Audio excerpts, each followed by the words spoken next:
ವಾಲ್ಮೀಕಿ ನಿಗಮದಲ್ಲಿ ನಡೆದ ಕೋಟ್ಯಾಂತರ ರೂಪಾಯಿ ಹಗರಣದಲ್ಲಿ ಭಾಗಿಯಾಗಿದ್ದಾರೆ ಎಂಬ ಆರೋಪ ಹಿನ್ನೆಲೆಯಲ್ಲಿ ಸಚಿವ ಬಿ ನಾಗೇಂದ್ರ ಅವರನ್ನು ಸಚಿವ ಸಂಪುಟದಿಂದ ಕೈಬಿಡುವಂತೆ ಒತ್ತಾಯಿಸಿ ಬಿಜೆಪಿ ಅನಿರ್ದಿಷ್ಟಾವಧಿ ಧರಣಿ ಮುಂದುವರೆಸಿದೆ.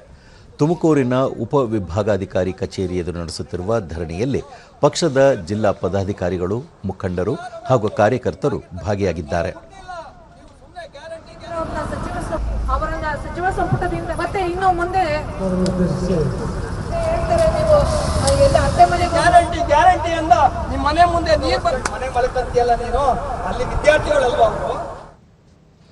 ಬಿಜೆಪಿಯ ಪಾವಗಡ ಮಂಡಲ ಅಧ್ಯಕ್ಷ ಅಶೋಕ್ ಭ್ರಷ್ಟಾಚಾರ ಆರೋಪ ಎದುರಿಸುತ್ತಿರುವ ಸಚಿವರನ್ನು ಸಂಪುಟದಿಂದ ಕೈಬಿಡಬೇಕು, ಇಲ್ಲದಿದ್ದರೆ ಹಲವು ಅನುಮಾನಗಳಿಗೆ ಆಸ್ಪದ ನೀಡಿದಂತಾಗುವುದು ಎಂದರು.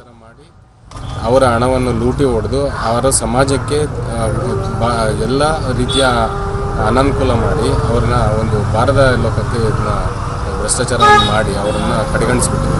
ಆದ್ದರಿಂದ ನಾಗೇಂದ್ರ ಅವರನ್ನು ಈ ಕೂಡಲೇ ಸಂಪುಟದಿಂದ ಕೈಬಿಡಬೇಕು.